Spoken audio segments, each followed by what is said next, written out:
here. They all deserve to be on the podium, and hearing each one of them, I mean, every time I take out the little pieces of paper, I don't want to do it, because, I mean, they're like a sea of information. But we are time constrained, and you know, this hall is needed for some kind of a wedding ceremony as well. So we also cannot just proceed and go back in it. So, but I really want to mention some esteemed guests that we have. We have Advocate Hamid Yusufi, who is the Vice President of the Karachi Bar, which is the largest bar in Asia. We have with us Dr. Abu Bakr Sheikh. He used to be the head of department at Aafia University. We have Mr. Amar Lal, who is the special assistant to the Prime Minister of Pakistan and the Federal Minister. Mr. Amar Lal, we welcome you. We have Advocate Azam Khan. We have Advocate Muzaffar Iqbal Sufi. We have Dr. Naheed from Pakistan. We have students from Umeed, from NED, from Karachi University, from Urdu Science University, from SM Law College. We have a lot of law students over here. And we have Ishraf Ghazali from Mazdoorkistan, and I see Shehzad Bhai here from the General Secretary of Human Rights Network.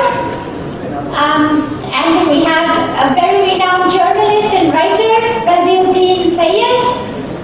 And I really want to welcome you all, and I really thank you all for your participation and for all your interaction. Without further ado, I'm going to invite our guest of honor, Honorable Mr. Ramsey Clark. Mr. Clark, thank you very much for accepting our invitation to this seminar. This is the much needed order of the day, due process and equal justice, or as Senator Iman Heather had very wisely corrected, justice without fear or favor. Has multifocal contributions to the cause of democracy, both in Pakistan and USA. Many years ago, he came to Pakistan to aid a friend, to sit by his daughter during his trial. He was here for the entire trial of our Shaheed Zulfikar Ali Bhutto. He was not able to fight for him, but today he is here for the daughter of Pakistan. Then he was here for the leader of Pakistan. And he is here again to raise his voice once again. We hope this time round we will succeed, inshallah. I could go on and on with this introduction. You know, if you go on the internet, you get pages and pages and pages. But he's right here in front of you, Honorable Mr. Ramsey Clark.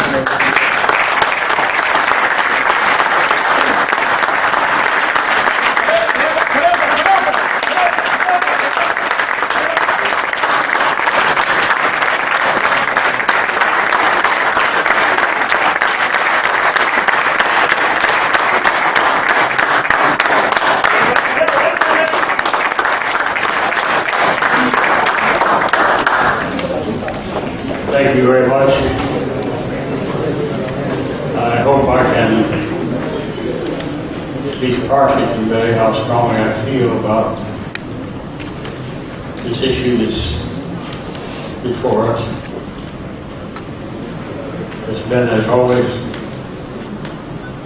but it's Pakistan lawyers that are presenting it so powerfully expressed today.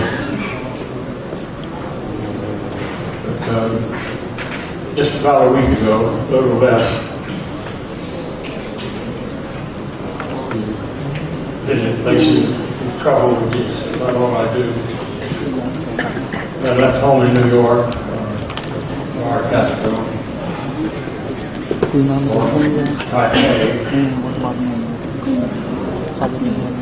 and here's part of the problem. About 1% of the people in the United States have heard of this case. how many here know the immediate past, present, Taiwan? Versus from the day after you stepped down from the presidency, has been living and sleeping on a cold floor, eating there and trying to write there, in a prison that's not 2 meters square. Prison cell. And corners of the world is under intense pressure, competition between the two great world powers, including sadly my own country,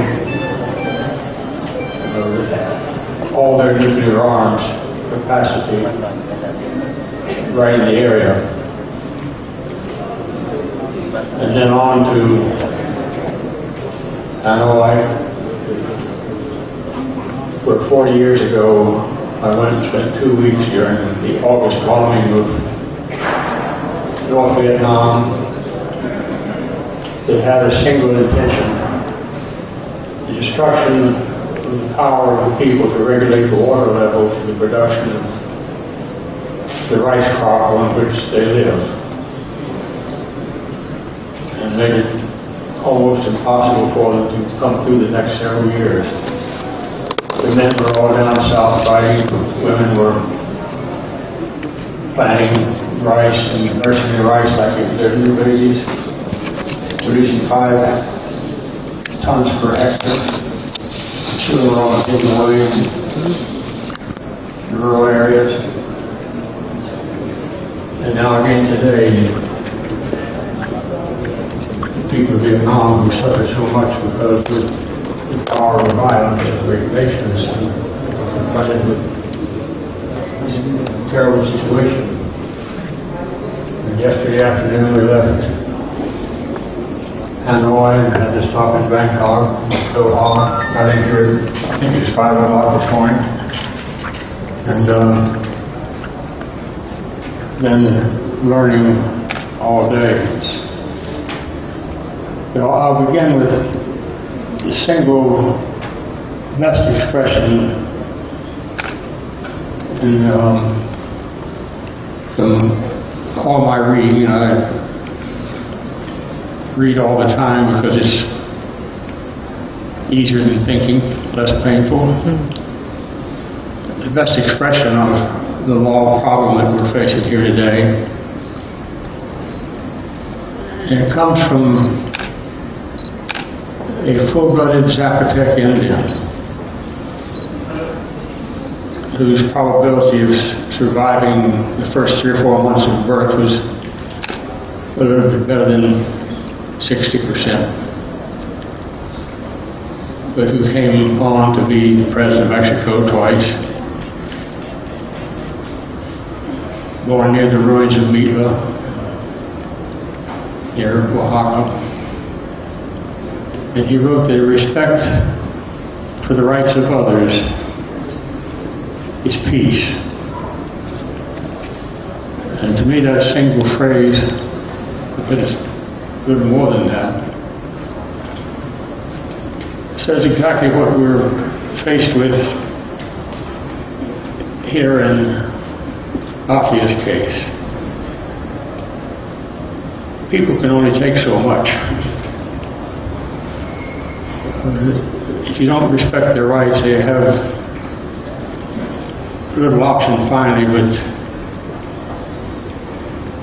to express their outrage, and sometimes in violence. It's imperative that we find a way to address this terrible outrage. What can make people angrier than to see the kidnapping of a lovely young woman, the disappearance and death of one of her children, the destruction of her health? And for what reason, for God's sake? There can be no just reason imagined except abuse of power. We see the abuse of the drones. If in one country send undetectable death to anyone it chooses in another country and a handful of other people who happen to be where the explosion occurs, whether the target is there or not, and expect to find peace.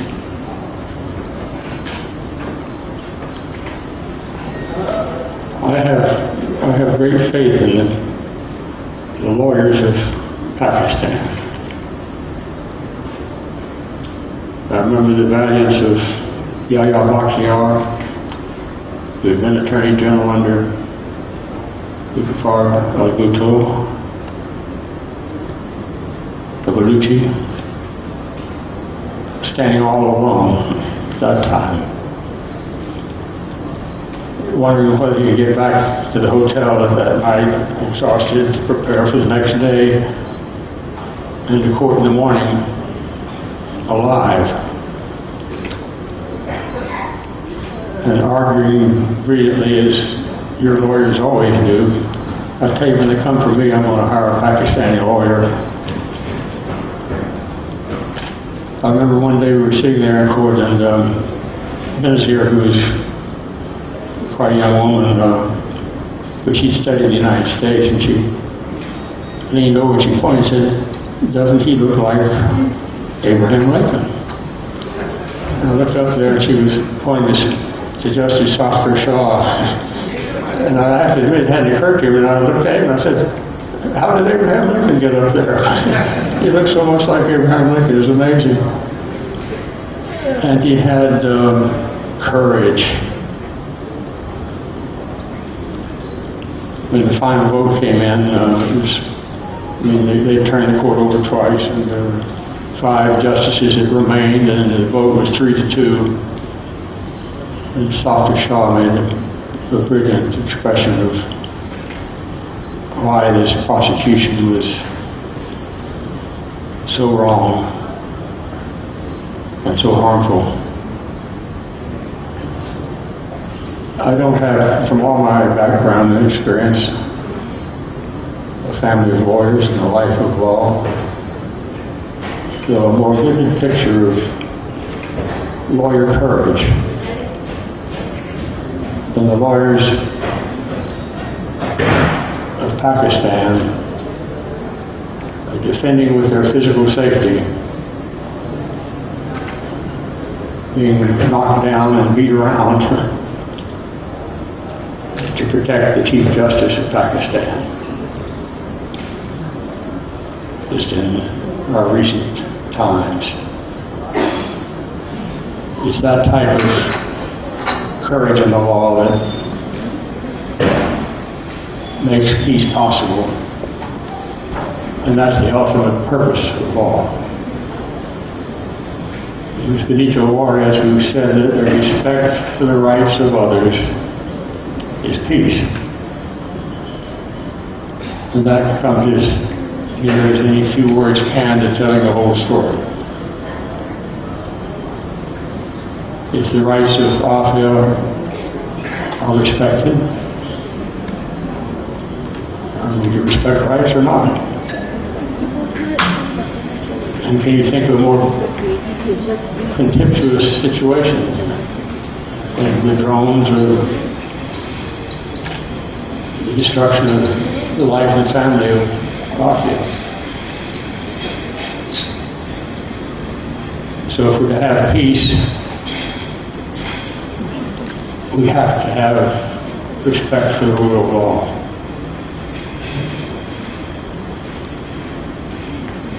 You were one of our great philosophers, Waldo Emerson. I've often argued that this proposition. He said that every institution is the lengthened shadow of a single man. And in our profession, there are a few instances in history, but none that would exceed it. The role of lawyers in the history of Pakistan since freedom came to midnight has been that of President Jinnah, a brilliant lawyer who somehow or other inspired a generation and generations of fearless lawyers to understand the importance of the rights of the people to the well-being of society and peace on earth. It's so encouraging to see you here and to feel your commitment and emotion to this human tragedy, so dangerous. Aafia is in solitary confinement. She has extremely limited outside contact. She happens to be not 40 miles from where I was born and raised, in Dallas, Texas. It's probably not a coincidence that the prison's on a military base. Military justice is to justice as military music is to music, we say. Which means you can't dance to it. And she has to be free and respected. And the recognition of the violation, the extraordinarily cruel violation, the really inexplicable violation. How could this happen? I mean, what possible purpose could there be except the arrogance of power and the assumption that you can get away with anything because you've been doing pretty good at it? But the truth can set us free. The truth is where it's found. It's found primarily here in Pakistan and in the prison at Carswell Naval Air Station Base on Lake Worth in the town we used to call Cowtown. It was the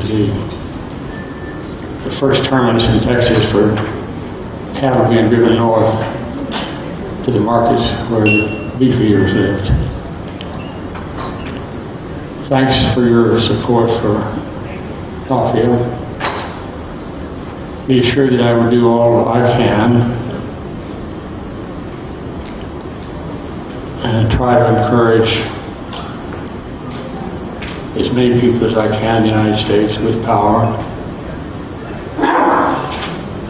to set Aafia free with a full explanation and apology for what has been done.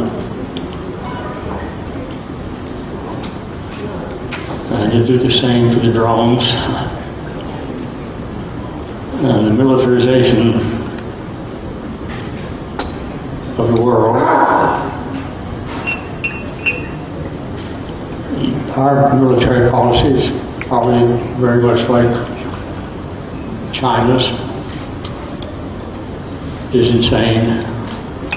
I mean, it's legally and criminally insane.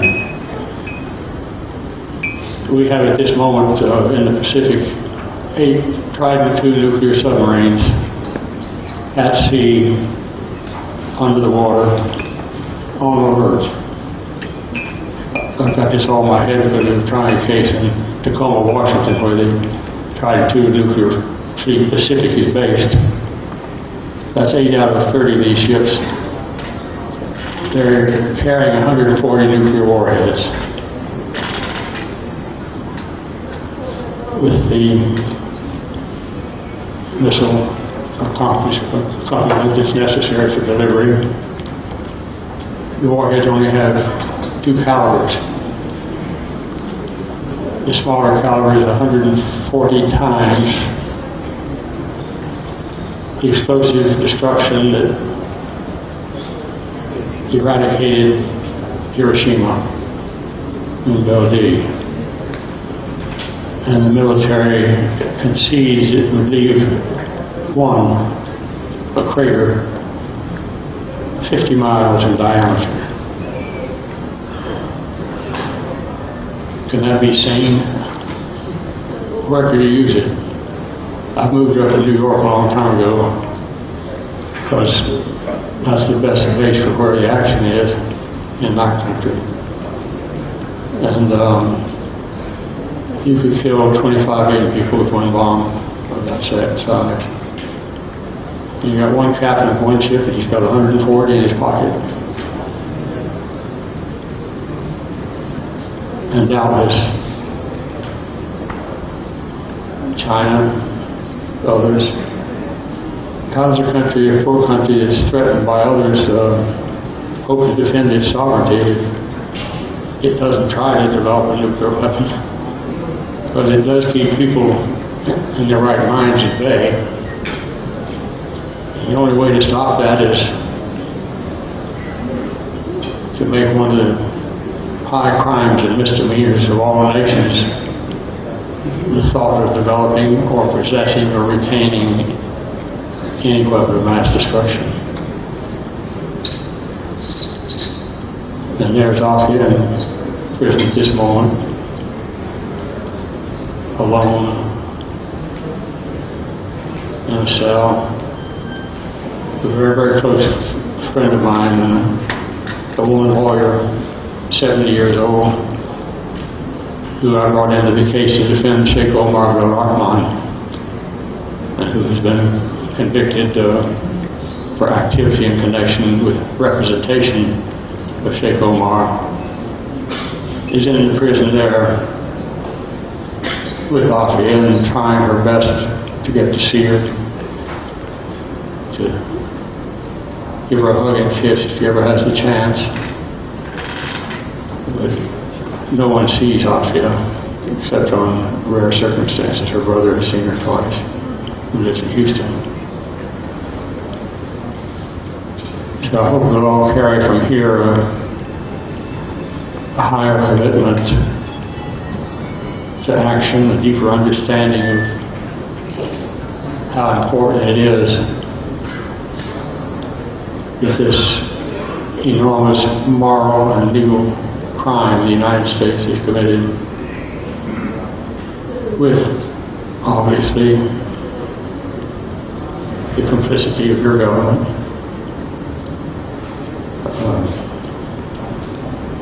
To bring that to an end, it's a major part of the hope for peace,